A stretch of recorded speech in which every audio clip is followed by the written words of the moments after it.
Extraordinary people pushed to the brink. And I'm now being pulled on the outside of the wreckage down the hill. I noticed there was a lot of blood in the water before I realized her arm was not there. I wouldn't have been in the state that I was in if I wasn't in a crash. 2 hours, 15 life and death encounters. The only food that we had were the dead bodies of our friends, dead bodies of our friends, bodies of our friends. Cheating death. 15 incredible survival stories. Next.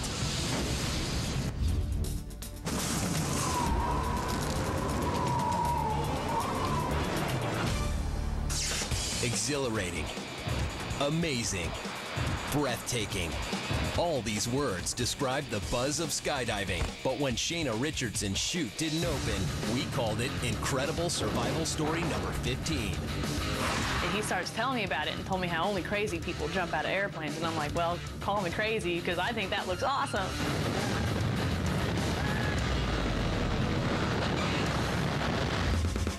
Every year, tens of thousands of thrill seekers enjoy the high-altitude excitement of skydiving. 21-year-old Shayna Richardson was one of them. I've done a lot of skydiving for the military, so I've only seen a couple jump accidents, but when they happen, they're of the most serious nature. All right, Shayna, what are you getting ready to do? My first AFF. I was getting ready to do a different kind of jump altogether. This was the first accelerated free fall. I'm going to go up higher and I'm going to deploy my own chute. On October 9th, 2005, in the skies above Siloam Springs, Arkansas, Shayna prepared for her first solo jump.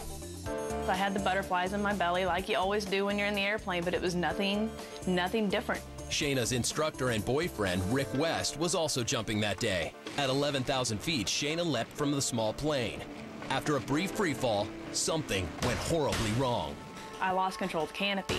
I heard a really loud snap, and I started spinning. It was every skydiver's worst nightmare. The slider was hung, makes the canopy twisted, and it makes it turn. Simply reaching up, grabbing the other toggle, getting myself straightened out, and landing the parachute. It's that simple. But I didn't realize what my problem was. I was in a horrible state of panic. That noise just made me freeze.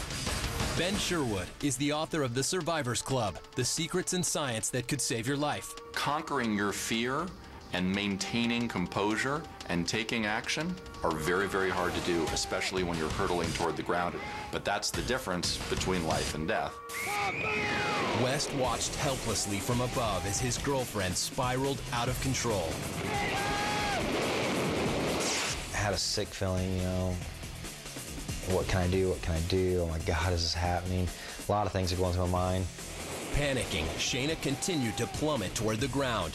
I was assuming that she was doing 360s, trying to get to the ground faster. She was scared, and when she got past me, I started yelling, "Pump the brakes."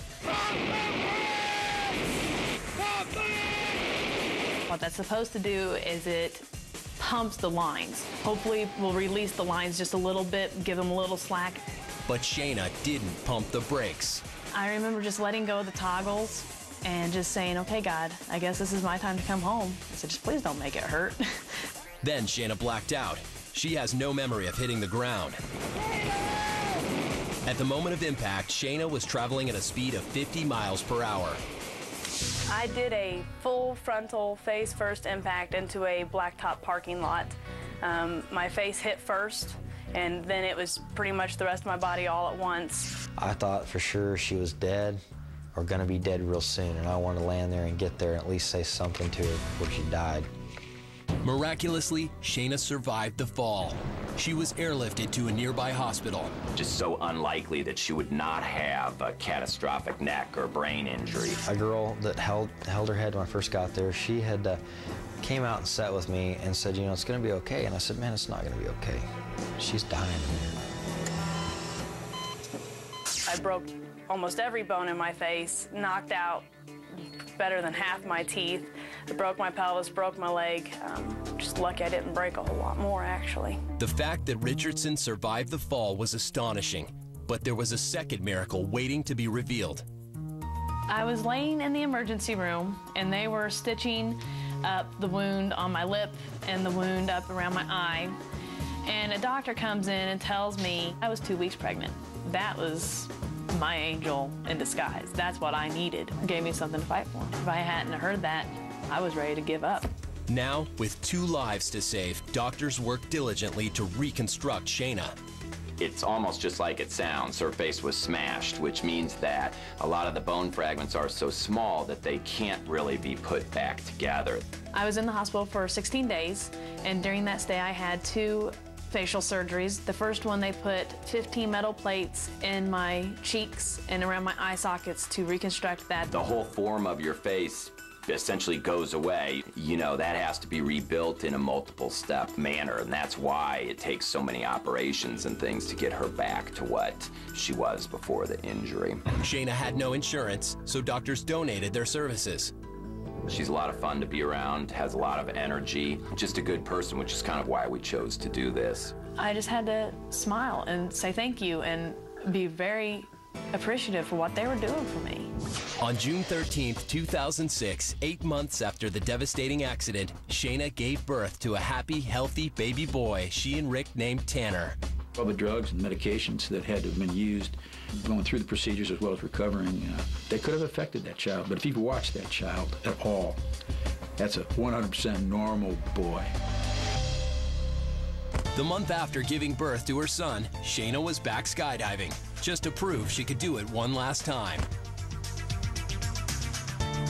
I went back. I realized that day that I get a much greater rush from my little boy. Pretty much can tell you I probably won't ever go up again.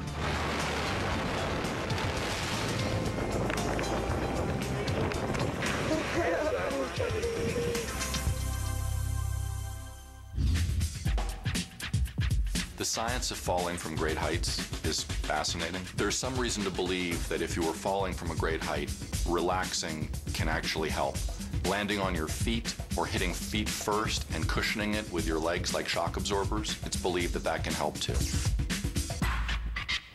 Up next, a supermodel, a ski trip, a different kind of disaster at 12,000 feet. And I thought, that's what's going to kill me. That nylon thing is what's going to kill me.